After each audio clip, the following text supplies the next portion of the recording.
Now we will talk about the floral characteristics from the basis of classification and identification of the flowering plants. So we will talk about some of the floral characteristic, because when you study about a particular you can say a family, like if you are studying the Liliaceae or Solanaceae or Brassicaceae, right? These are the name of the different families. So when you study the family now, before that you must know some of the scientific terms related to it. Okay, the floral characteristic from the basis of the classification and identification of the flowering plant. So this can be illustrated through the semi-technical descriptions of the families. Hence, the flowering plants is described in a definite sequence by the scientific terms. So there are so many scientific terms. So the two of already I have discussed about, that is the actinomorphic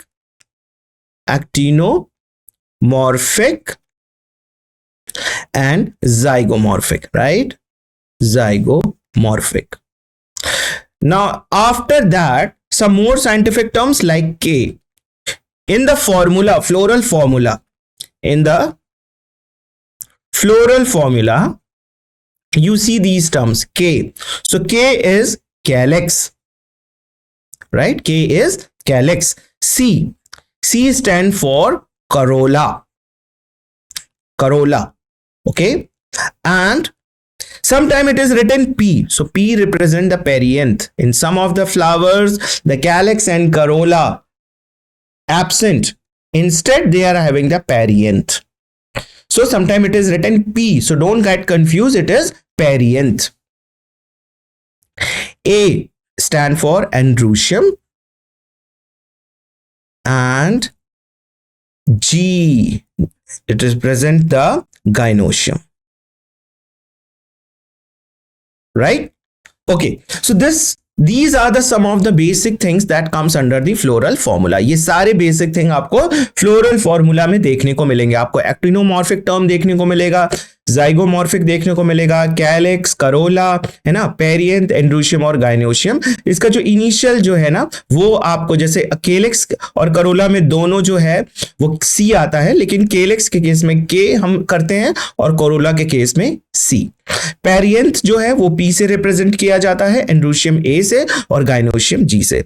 अब इसके बाद जो है कुछ और भी चीजें हैं, जैसे गाइनोशियम के कई बार आप नीचे जो है ना इस तरीके से अंडरलाइन देखते हैं. सॉरी, तो इसका मतलब क्या होता है? इसका मतलब होता है सुपीरियर ओवरी. ओवरी जो है वो सुपीरियर है, यानी कि ओवरी जो प्रेजेंट है ना वो थोड़ा हाई लेवल पे प्रेजेंट है.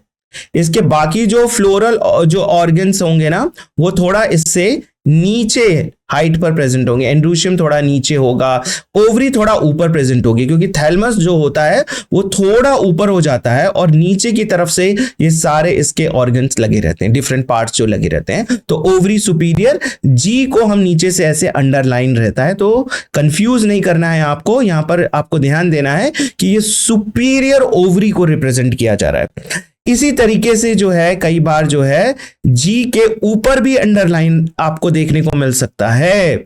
ये कहलाता है इंफीरियर ओवरी. ये है इंफीरियर ओवरी. अब इस केस में क्या होता है कि ओवरी जो होती है वो थैलमस में आपको ऐसे रहती है, और जो भी फ्लोरल ऑर्गन्स जो कि एंड्रोशियम है, पेटल्स है, वो ओवरी से ऊपर प्रेजेंट होते हैं, है ना. अब देखिए ओवरी यहां पर प्रेजेंट है लेकिन पेटल्स यहां पर है, अबव है, एंड्रोशियम भी उसके ऊपर है. ठीक है. सो ऐसी ओवरी इंफीरियर ओवरी कहलाती है. तो जिस फैमिली में आपको ऐसा फ्लावर दिखेगा वहां पर जी के ऊपर और नीचे यहां पर अंडरलाइन आपको जरूर मिलेगा. अभी हम कुछ एग्जांपल्स भी इसके देखेंगे. ठीक है. इसके साथ जो है आपको ये सिंबल भी देखने को मिलता है. ये सिंबल जो होता है वो मेल के लिए होता है और ये सिंबल जो होता है वो फीमेल के लिए होता है. लेकिन कई बार जो है वो फ्लावर जो होते हैं हमारे बाइसेक्सुअल होते हैं, यानी कि दोनों मेल और फीमेल रिप्रोडक्टिव ऑर्गन प्रेजेंट होते हैं, तो हम उसको ऐसे रिप्रेजेंट करते हैं. ठीक है.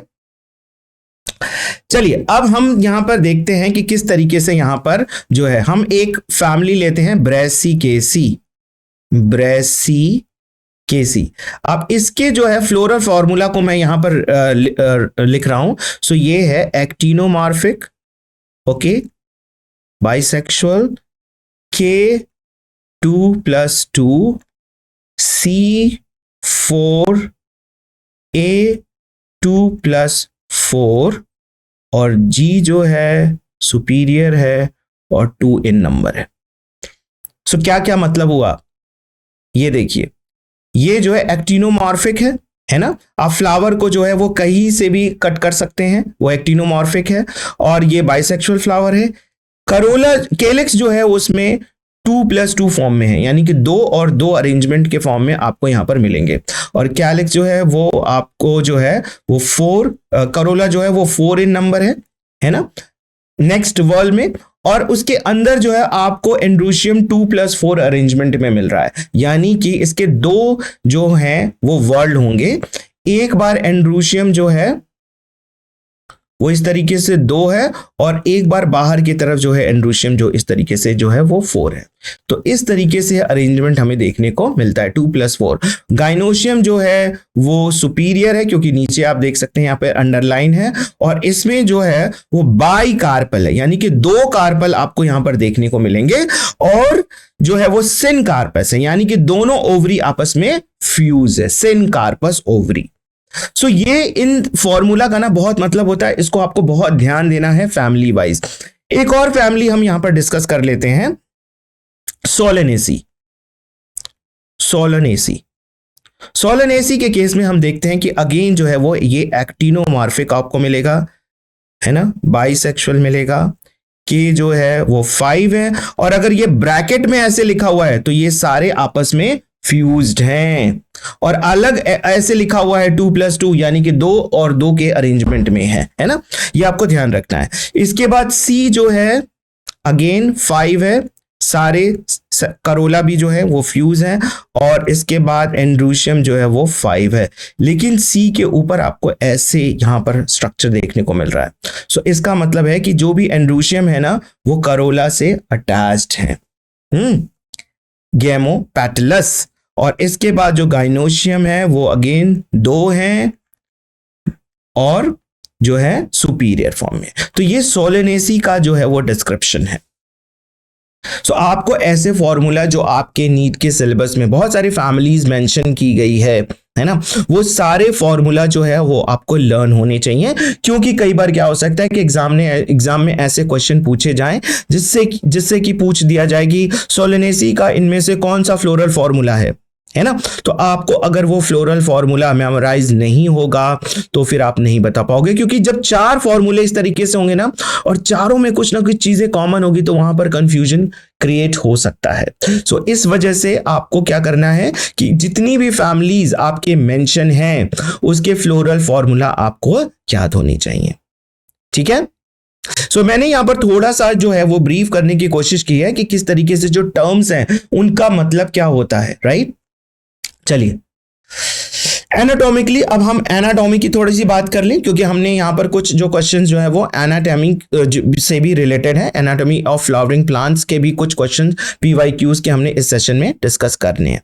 सो हम थोड़ा सा जो है ना उस पार्ट को भी यहाँ पर डिस्कस कर लेते हैं, समरी को। So anatomically a plant is made up of different kinds of tissue. अगर हम एनाटॉमी की बात करें तो प्लांट्स में हमें देखने को डिफरेंट टाइप्स ऑफ टिश्यूज मिलते हैं।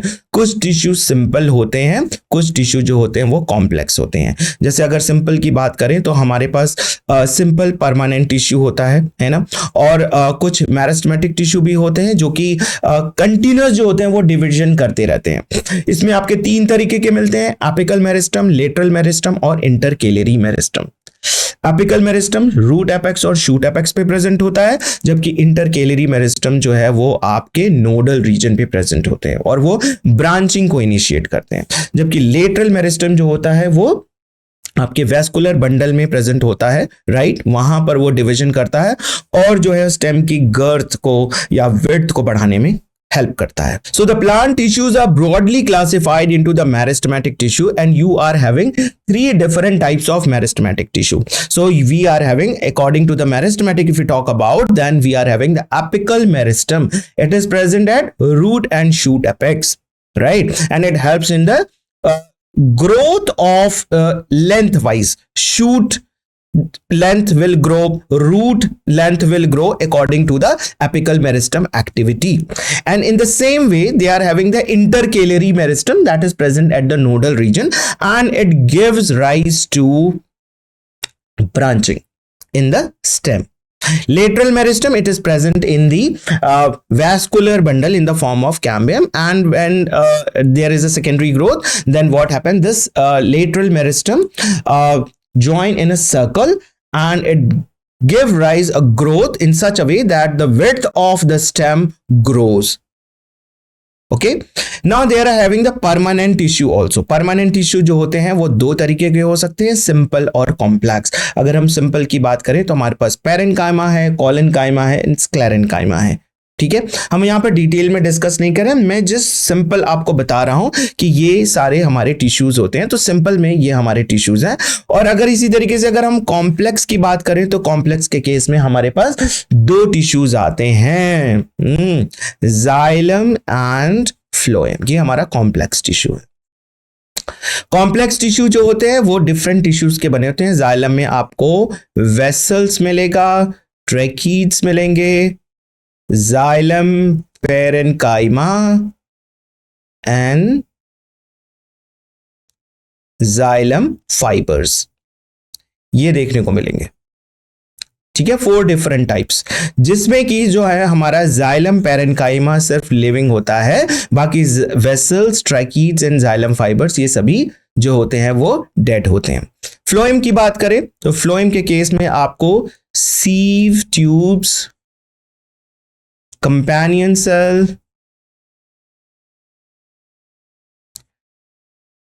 xylem, phloem fibers and phloem parenchyma. So except this fiber, phloem fibers, all are living. Sieve tubes generally do not have a nucleus, but initially it do have a nucleus, and later this companion cell is there to support these sieve tubes. Okay. Okay, so xylem and phloem, these are the two different types of the complex tissue. It is having vessels, tracheids, xylem parenchyma and xylem fibers, and out of these the xylem parenchyma is living, whereas the vessels, tracheids and xylem fibers all are dead. Okay, non-living. Whereas this talk about the phloem, then phloem fiber is non-living, whereas, or you can say the dead, whereas the sieve tubes, companion and phloem parenchyma all are living in there. Okay, now assimilation of food and its storage, transportation of water, minerals and photosynthesis and the mechanical support are all the functions of tissue. So there are many of the tissue that function as a storage. Okay, there are many tissues that helps in the transportation of water, minerals. So which tissue helps in the transportation of water, mineral, hormones, all the chemicals? It is transported by xylem, whereas phloem helps in the transport of photosynthetic product. What is the photosynthetic product here? The photosynthetic product is glucose, and glucose is converted to sucrose, and that is transported via phloem. Okay, transportation of glucose is done when it is converted to sucrose. And mechanical support and the main functions of the tissue. So they are not only just concerned for the xylem and phloem, not only concerned for the conduction of food or water and minerals, but they are also giving the support as a mechanical tissue, right? This is also one of the function here. So there are 3 different types of tissues: epidermal, ground and vascular. So if you talk about the epidermal tissue, then in the case of dicot, you can see the upper epidermis, right, and the lower epidermis, upper epidermis and the lower epidermis. And they are also having the cuticle layer above it. Now in the lower epidermis, there are some stomata are also there, like, okay, these are the stomata opening, And the epidermal tissues are made up of the epidermal cells, stomata, and epidermal appendages. Sometimes you can see the appendages are also coming out at the surface, and these appendages are called as trichomes. They are multicellular in nature. They are multicellular.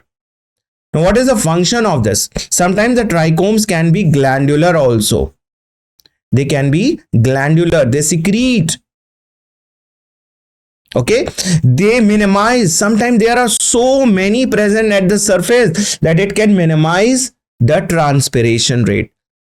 Okay, so तीन तरह के हमारे पास tissues हैं, epidermal, ground tissue और vascular tissue. तो अगर हम epidermal tissue की बात करें तो हमारे पास एपिडर्मल टिश्यू जो है, अगर यहाँ पे मैंने डाइकॉट का एक स्ट्रक्चर यहाँ पे ड्रॉ किया है एपिडर्मिस का, तो आप देख सकते हैं ये सिंगल लेयर का होता है. इसमें कोई भी जो है क्लोरोप्लास्ट प्रेजेंट नहीं होता, और इसके ऊपर हमारे यहाँ पे क्यूटिकल की एक लेयर चढ़ी होती है. क्यूटिकल एक सब्सटेंस होता है जो कि इसके ऊपर एक परत अपनी बनाकर रखता है, और नीचे के सरफेस पे भी लोअर एपिडर्मिस आप यहां पर देख सकते हैं. लेकिन एपिडर्मिस की कुछ कोशिकाएं जो होती हैं वो थोड़ी मॉडिफाई हो जाती हैं, उनमें बदलाव देखा जाता है, और ये एक ओपनिंग बना लेती हैं यहां पर. और ये जो ओपनिंग होती है इसको हम बोलते हैं स्टोमेटा. स्टोमेटा में जो गार्ड सेल्स होते हैं ना, उनमें जो है आप क्लोरोप्लास्ट देख सकते हैं. वो फोटोसिंथेसिस भी करते हैं, और जो है वो closing and opening of stomata के लिए भी रेस्पॉन्सिबल होते हैं. सो ये बहुत ही इंपॉर्टेंट है यहां पर, है ना, एपिडर्मस. अब इसकी बात करें हम ग्राउंड टिश्यू की. So ground tissue are basically, you can see here, if it is a leaf, I am talking here the leaf, so here you can see a lot of like these tissue. Okay, so this is the palisade parenchyma, and it is a cylindrical shaped cell, and you can see a lot of chloroplast is there. Generally it is 20 to 40 chloroplasts are there in each palisade parenchyma. And lower side you can see comparatively a circular shaped, and you can see a lot of intercellular spaces are there, है ना, lot of intercellular spaces, and chloroplasts are comparatively less here, whereas on the upper surface you can see a lot of chloroplasts. So this is about the tissue, the ground tissue, right? So this is the palisade cells, this is the spongy cells, and this layer is called as the mesophyll. Now if you see the ground tissue of a stem, in the center you are having the vascular bundle, right? This endodermis, this is the innermost layer of the cortex. Outer you can see the epidermis like this, and here you can see a round structure, round cells. Okay, and this is called as cortex. So generally the cortex continues so from here. Okay, some of the cortex tissue at the just below the epidermis, sometimes they do have chloroplast, and they are called as hypodermis. Okay, and here the endodermis, this particular layer, and below the endodermis there is a pericycle. So up to the endodermis it is concerned as a cortex, and that is under the ground tissue. Now there is a vascular tissue also. We have already discussed that vascular tissue, we are having the vascular bundles arranged here, and these vascular bundles are having the two complex tissue, that is the xylem and phloem. Okay, now the ground tissue system forms the main bulk of the plant. So in the case whether you see the leaf portion, so this is the leaf, right, ground tissue, here it is the mesophyll, and in the case of the root or stem you can see this cortex region. So that is the main bulk of the plant. It is divided into three zones: cortex, pericycle, and pith. So cortex we have already seen. Pericycle is just below the endodermis. It could be 2 to 3 layers, right? And in the center you can see the pith region. The vascular tissue system is formed by the xylem and phloem, that we have already discussed.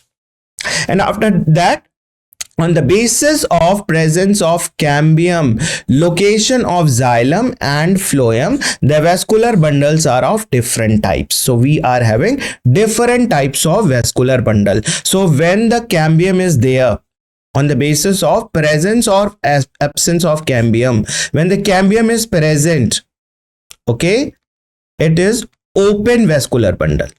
When the cambium is absent, no cambium is there, it is closed type. So when it is written in the description that the cambium is closed, so which type of plant you have closed type of vascular bundle? In the case of monocot, you have the closed type of vascular bundle. So you can easily get that, okay, this particular plant is a monocot plant, because the plant of monocot do not have this cambium, right? Now, the vascular bundle from the conducting tissue and translocate water, minerals and food material. So these vascular bundle, what is the function of these vascular bundle? They conduct tissue, okay? They are the conducting tissue because they are conducting the food material. The phloem is concerned for the conducting the food material, and translocation of water and mineral, that is by xylem. So that is why they are considered as the conducting tissue. Okay. सो यहां पर हम देख सकते हैं कि vascular bundle को ना conducting tissue भी कहा जाता है. क्यों कहा जाता है? क्योंकि ये वाटर को भी ट्रांसलोकेट कर सकते हैं, मिनरल्स को भी ट्रांसलोकेट कर सकते हैं और फूड मटेरियल को भी ट्रांसलोकेट कर सकते हैं. फूड मटेरियल को ट्रांसलोकेट करने के लिए जो हमारे पास टिश्यू है वो है फ्लोएम, जबकि वाटर और मिनरल्स को ट्रांसपोर्ट करने के लिए या ट्रांसलोकेट करने के लिए जो है वो हमारे पास है xylem. Monocotyledonous, dicotyledonous plant show the marked variation in their internal structure. So there are so many difference. If you see the structure in the monocotyledonous and dicotyledonous plant, if you see the leaf structure of monocot and dicot, just now in the previous slide I have drawn the diagram of the dicot leaf. Now if it is a monocot leaf, then you cannot see these two types of mesophyll cells, that is the palisade and spongy parenchyma. Only one type, upper layer and lower also, one type of parenchyma cells are there. Okay, so this is the difference. Now if you see the difference in the stem also, then you can easily identify, okay, just by seeing that this is the dicot stem and this is the monocot stem, and same with the root also. So that is why it is written here, monocot and dicotyledonous show the marked variation in their internal structure. ठीक है. सो monocot और dicot के case में दोनों plants में आपको बहुत difference मिलेगा. पिछले स्लाइड में मैंने यह बताया था कि जो डाइकॉट की लीफ होती है उसमें ऊपर की तरफ जो है वो पैलिसेड सेल्स होते हैं और नीचे की तरफ स्पॉन्जी सेल्स होते हैं, और नीचे की तरफ जो है बहुत सारे जो है ना एयर स्पेसेस प्रेजेंट होते हैं. जबकि अगर यहीं आप मोनोकॉट की लीव्स देखेंगे तो आपको इस तरीके का जो है वो डिफरेंस देखने को नहीं मिलेगा. एक ही तरह की सेल्स ऊपर और नीचे दोनों प्रेजेंट होती है. और इसीलिए प्रेजेंट होती है क्योंकि डाइकॉट के केस में लीफ जो होती है वो डॉर्सी वेंट्रल होती है, क्योंकि लीफ की पोजीशन ऐसे होती है, ऐसे स्टेम है, लीफ ऐसे अरेंज होती है. अब ऊपर का जो सरफेस है वो डॉर्सल और नीचे का जो सरफेस है वो वेंट्रल. नीचे से गैसेस एक्सचेंज ज्यादा होता है और ऊपर से सन जो होती है वो आती है. तो आप देख सकते हैं कि पैलिसेड में मैंने बताया था 20 से 40 के करीब जो है वो क्लोरोप्लास्ट होते हैं, क्योंकि उनको सन की रेज को क्या होना है, एब्जॉर्ब करना है. सो इस वजह से. और नीचे जो है एयर स्पेसेस इसलिए प्रेजेंट होते हैं क्योंकि वहां पर आप देखते हैं कि गैसेस एक्सचेंज ज्यादा होता है और स्टोमेटा नीचे ज्यादा कन्फाइंड होते हैं डाइकॉट के केस में. अगर आप मोनोकॉट की बात करें तो मोनोकॉट के जो लीव्स होती हैं वो इस तरीके से प्रेजेंट होती हैं, है ना.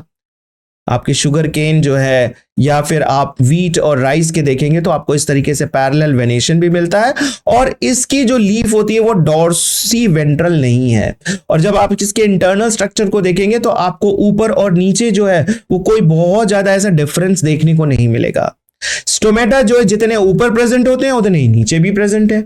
राइट। तो ये सब चीजें जो है आपको इंटरनल स्ट्रक्चर में भी देखने को मिलेगा, है ना। सो मोनोकॉट की चाहे लीफ आप देखिए, चाहे इसी तरीके से उनके स्टेम को देखिए, तो स्टेम में भी आपको इस तरीके से टिश्यू के डिफरेंस में आप बता सकते हैं देखते ही कि ये तो मोनोकॉट का स्टेम है और ये तो डाइकॉट का स्टेम है। And same with the root also. They differ in the type of number and the location of the vascular bundle. Number of vascular bundle also differ in जो stem as well as stem of dicot and stem of monocot plants, and same with the root also. The secondary growth occur in most of the dicotyledonous roots and stem. Dicot के root और stem के case में आपको ज्यादातर जो है वो secondary growth जो है वो देखने को मिलेगी, ठीक है। सो चलिए अब हम जो है इसके बाद जो है वो कुछ कैरेक्टरिस्टिक है यहां पर देखिए मोनोकॉट रूट के बारे में। Typically characterised by the fibrous root system. तो यहां पर मोनोकॉट के जो रूट है वो कैसे हैं, फाइब्रस रूट सिस्टम शो करते हैं।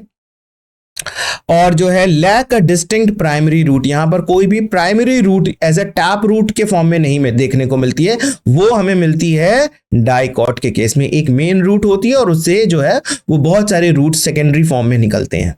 सो ये टैप रूट होती है और ये डाइकॉट का फीचर है, ये मोनोकॉट का फीचर नहीं है। Roots arise from the base of the stem in a cluster, जबकि स्टेम के जो बेस होते हैं ना वहां से बहुत सारे रूट जो एक साथ क्लस्टर के फॉर्म में निकलेंगे और इसी को हम बोलते हैं फाइब्रस रूट सिस्टम। ये मोनोकॉट का फीचर है। Vascular bundle in the root are scattered, इसमें जो रूट के केस में जो वैस्कुलर बंडल होते हैं ना वो इस तरीके से स्कैटर्ड होते हैं पूरे कॉर्टेक्स रीजन में। एंडोडर्मिस लैक कैस्पेरियन स्ट्रिप, इसकी जो रूट्स में एंडोडर्मिस में आपको कैस्पेरियन स्ट्रिप्स देखने को नहीं मिलेगा। And pith is usually not well defined, इसका जो पिथ जो होता है वो वेल डिफाइंड नहीं होता, वहां तक भी जो है आपके वेस्कुलर बंडल्स प्रेजेंट होते हैं, तो it is not well defined. ये बहुत ही इंपॉर्टेंट टर्म्स जो है सेंटेंसेस हैं, इनके ऊपर कई बार मल्टीपल स्टेटमेंट क्वेश्चंस भी आ सकते हैं, so you must remember all these statements. Okay, so these are some of the characteristic of the monocot root. The monocot root, it is characterized by the fibrous root system, and they do not have this tap root like system. It is a characteristic of the dicot. Okay, and here the roots originate from the base and in the form of clusters. Write this, and that is called as the fibrous root system. The vascular bundles are scattered all over the cortex region and the pith is not very conspicuous. Okay, so it is not well defined, and the Casparian strips are not found in the endodermis cell. So these are some of the very important points of the monocot root. Similarly, let's see the characteristic of the dicot root. Usually possesses the tap root system. In the previous slide only I have told you that this tap root system is a feature of the dicot root system. Okay, the primary root, the tap root is prominent, so there is a prominent tap root system, and from there you can see the secondary roots are originating. Lateral roots originate from the primary root. So this is the primary root, main root, and from that the lateral or the secondary roots originates. Vascular bundle in the roots are arranged in a ring. So here you can see the vascular bundles are arranged in a ring like structure like this. They are not scattered as you can see in the case of monocot. Endodermis often contain the Casparian strip. This is the difference. You must know these points. And pith is often well defined and prominent. So here you can see this region is called as pith. It is well defined and prominent. This is the feature of the dicot root. The transverse section of a plant shows flowering anatomical features. So when you cut the transverse section of any plant, you can see these of the anatomical features, right? Large number of scattered vascular bundles surrounded by the bundle sheath. This is the first one. Second, large conspicuous parenchymatous ground tissue. Third, vascular bundles conjoined and closed. And fourth, phloem parenchyma absent. Identify, okay, phloem parenchyma is absent. This is the End of the statement. And here identify the category of the plant and its part. So what are the categories? It is a monocotyledonous plant root, dicotyledonous stem, dicotyledonous root, or monocotyledonous stem. So all the statements are correct here, right? You have to read the statement and you have to identify the category. So the category are either monocot root, monocot stem, dicot root, dicot stem. Please come up with the answer in the chat box. So 4 options I'm writing here, right? You can write this: dicot root, dicot stem, monocot root, monocot stem. Large number of scattered vascular bundle. Vascular bundle जो है वो scattered होते हैं, है ना, surrounded by the bundle sheath, और bundle sheath उनको surround करके रखता है. Large conspicuous parenchymatous ground tissue, यहां पर जो है वो ज्यादा मात्रा में जो है आपको ग्राउंड टिश्यू पेरेनकाइमेटस फॉर्म में आपको देखने को मिलता है. थर्ड जो है वो वैस्कुलर बंडल जो है वो यहां पर कॉन्जॉइंट और क्लोज्ड फॉर्म में है, यानी कि वैस्कुलर बंडल तो प्रेजेंट है, कॉन्जॉइंट है. फ्लोएम पेरेनकाइमा एब्सेंट, और फ्लोएम पेरेनकाइमा जो है वो एब्सेंट है. सो ये आपको यहां पर बताना है कि कौन सा यहां पर फीचर है.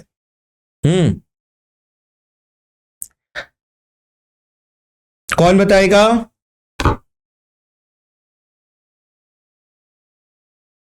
You can write monocot root, monocot stem, dicot root, dicot stem instead of A, B, C here.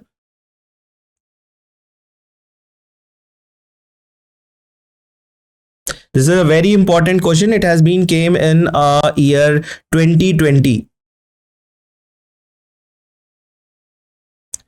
Aspita said dicotyledonous stem. Monocot root.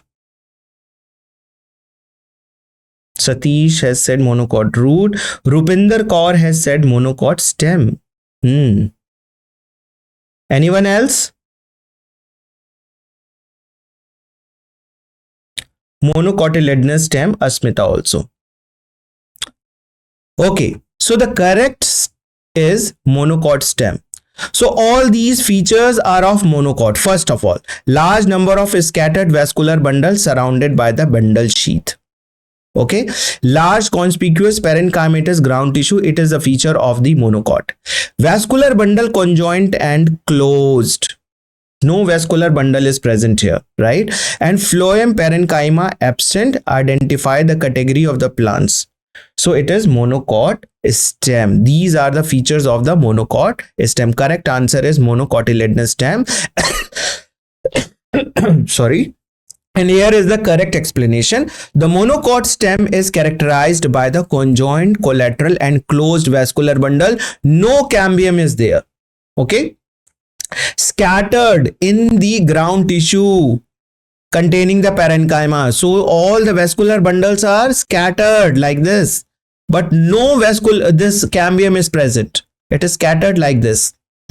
And each vascular bundle is surrounded by the sclerenchymatous bundle sheath cell. So here you can have the bundle sheath cell. Each vascular bundle, it is surrounded. Suppose this is a vascular bundle, it is surrounded by the bundle sheath cells.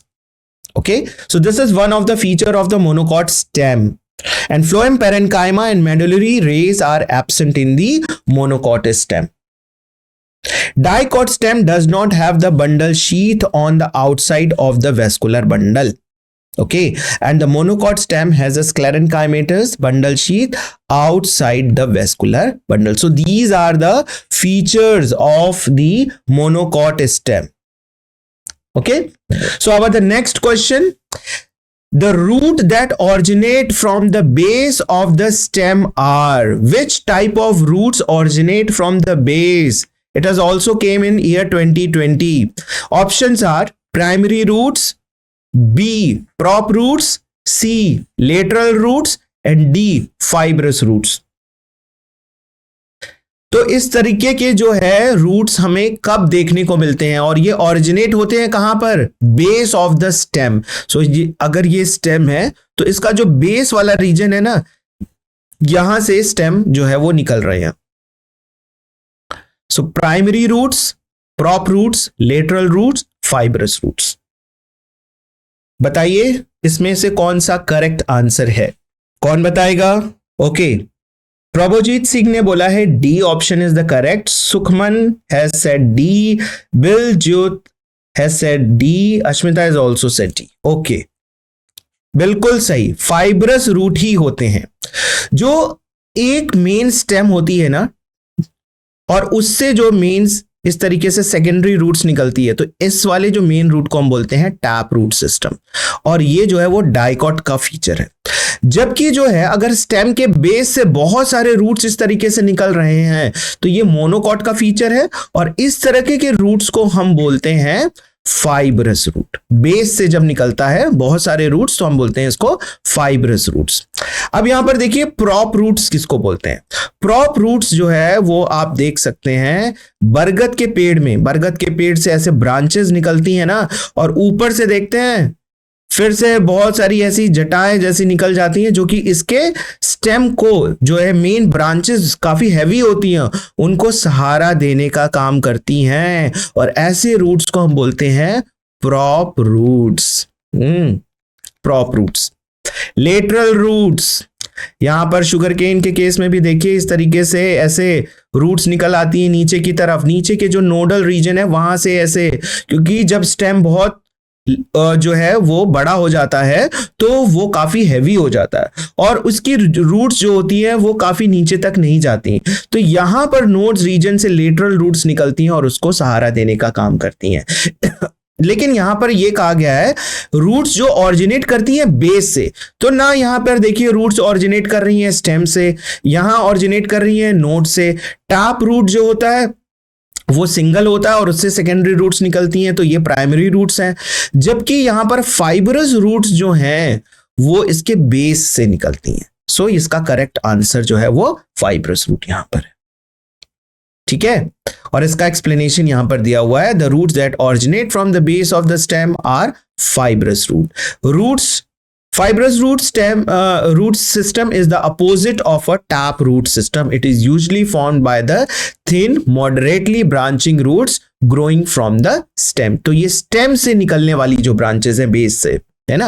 और fibrous root system is universal in the monocotyledonous plants and ferns. ये जो है इसका feature है, monocot का feature है कि monocot में हमेशा fibrous root system ही देखने को मिलता है। ठीक है, so the fibrous root system look like a mat and made out of roots when the tree has reached fully maturity. चलिए अब हम बढ़ते हैं नेक्स्ट क्वेश्चन की तरफ।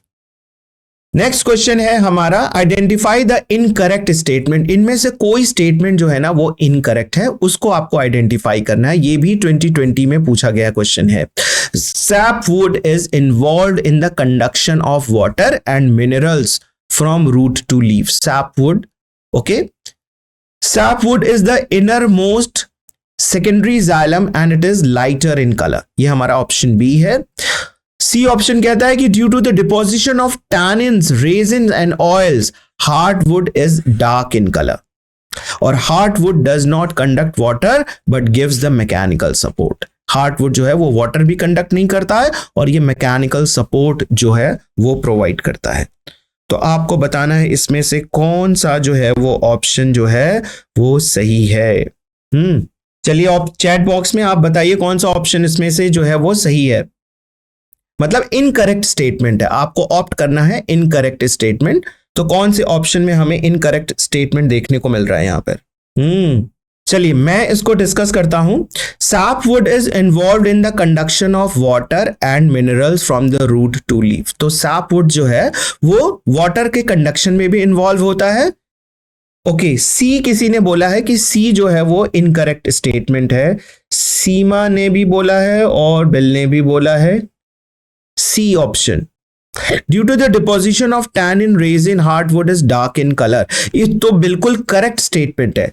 हार्डवुड जो है वो डार्क कलर का इसलिए दिखाई देता है क्योंकि उसमें टैनिन्स, रेजिन्स और ऑयल जो होते हैं वो डिपॉजिट हो जाते हैं और उनका कलर जो होता है वो डार्क दिखाई देता है। ये करेक्ट स्टेटमेंट है हार्डवुड के लिए, ठीक है। और hardwood does not conduct water but give rise the mechanical support, yes ये भी करेक्ट है क्योंकि इतने टैनिन्स भर जाते हैं, रेजिन्स भर जाते हैं, ऑयल्स भर जाते हैं कि वो वाटर के कंडक्शन के लिए वो अब जो है वो सूटेबल नहीं रहते, और लेकिन ये मैकेनिकल सपोर्ट काफी प्रोवाइड करते हैं। तो ये हार्डवुड के दोनों स्टेटमेंट सही है।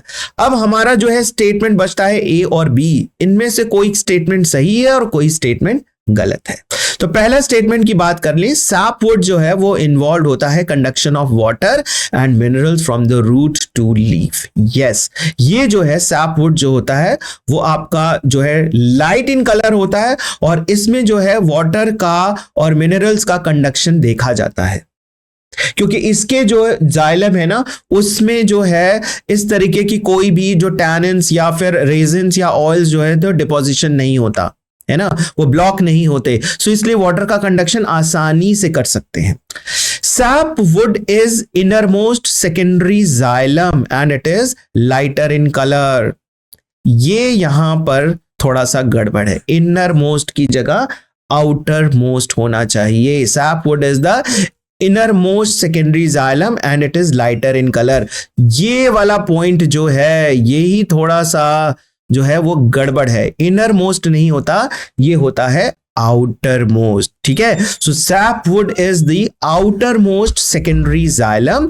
आउटर सेकेंडरी जाइलम और the sapwood serves in water conduction while the inner part of the part called heartwood is composed of dead but structurally strong primary xylem। यहां पर प्राइमरी xylem जो होता है वो स्ट्रक्चरली और फंक्शनली काफी strong, functionally तो नहीं लेकिन स्ट्रक्चरली काफी स्ट्रॉन्ग हो जाता है, ठीक है। सो यहां पर आपको ध्यान देना है कि सैपवुड जो है वो आउटर मोस्ट सेकेंडरी xylem है। चलिए अब बढ़ते हैं नेक्स्ट क्वेश्चन की तरफ। Which of the following facilitates opening of the stomatal aperture? यहां पर जो 4 आपको ऑप्शंस हैं उनमें से कौन सा जो है वो ओपनिंग ऑफ स्टोमेटल अपर्चर के लिए रेस्पॉन्सिबल है?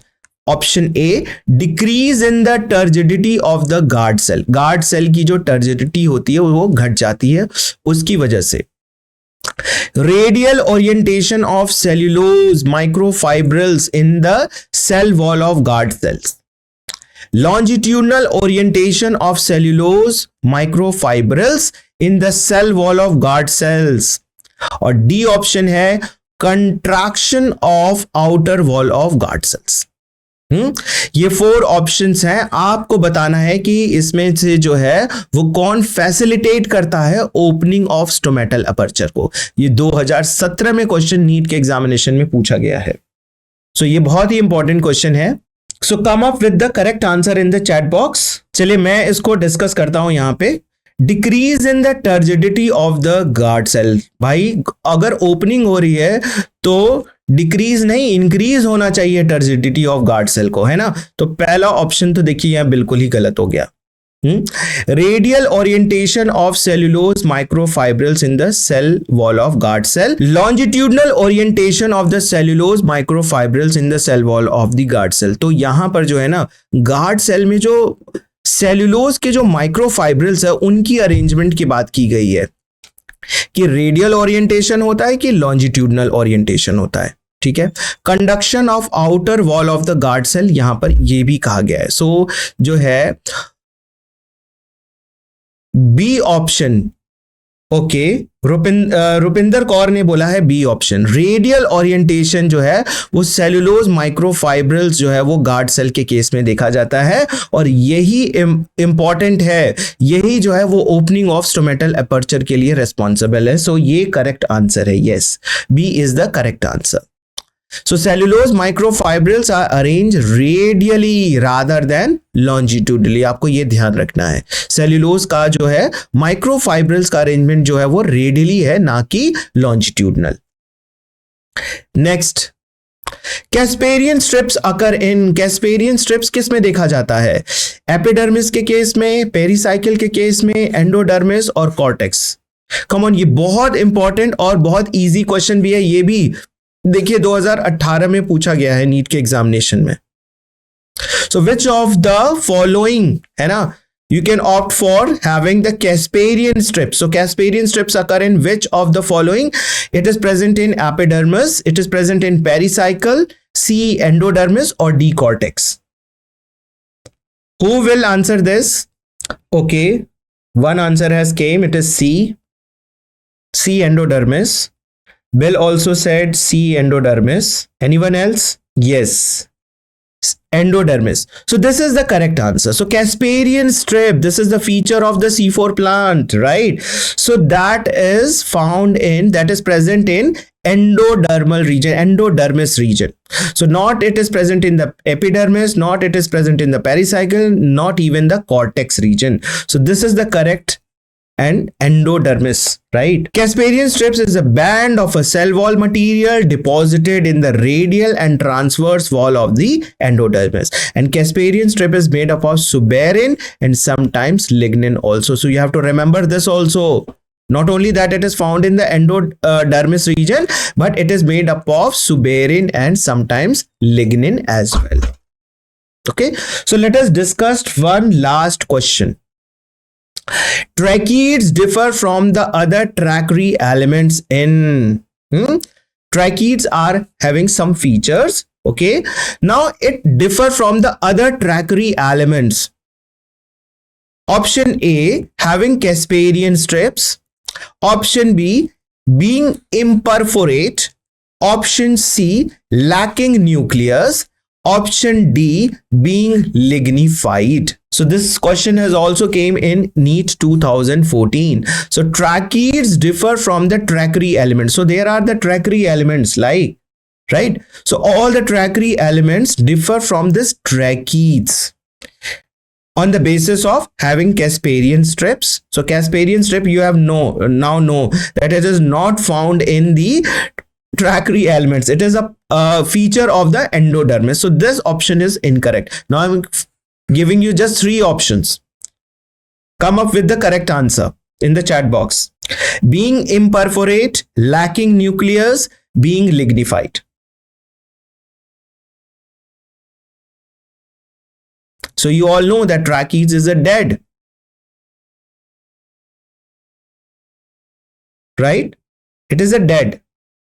Lignified walls, option D. No, this is incorrect. It is not lignified. Lacking nucleus. So other trachea elements are having nucleus. No trachea elements are having the nucleus, right? Being imperforate. Yes, this is the correct answer because they are having the perforations. Being imperforate. So the correct explanation is the wall of the vessel, trachea elements are lignified and less thicker than tracheids. Right? So vessels are called as the trachea element. So there it has been asked, what is the difference between the vessels and tracheids? So they are lignified and less thicker than tracheids. The lumen is wider. Vessels differ from the tracheids in having cell fusion arising through the dissolution of the end walls. Right? So there you can see the perforations. Okay. So this is the difference. So option B is the correct. Okay, so this is all about today's session. ठीक है, आज के session में हमने कुछ important questions यहाँ पर discuss किया. सो इसी तरीके से आपको और भी जो है PYQs जो है वो डिस्कस जो है वो आप अपने खुद से भी सॉल्व करिए और जो भी आपको जो है डाउट्स होते हैं हमारे डाउट सेशन ओपन है, आप वहां पर जाकर पूछ सकते हैं. ठीक है, हमारे जो है साइट पर भी जो है आपके लिए कुछ क्वेश्चंस हैं, वहां पर जाकर आप अपने टेस्ट भी दे सकते हैं. ठीक है, सो इस तरीके के जब आप क्वेश्चंस करेंगे तो आपके जो है कॉन्सेप्ट्स और क्लियर होते जाएंगे और ये टाइम यही होता है कि जितने ज्यादा PYQs करेंगे आप सारे कॉन्सेप्ट से रिलेटेड चीजों को जो आप जान सकते हैं. ओके, चलिए अपना ध्यान रखिएगा और इसी के साथ मैं अपना यहां सेशन को एंड करता हूं. Thank you very much.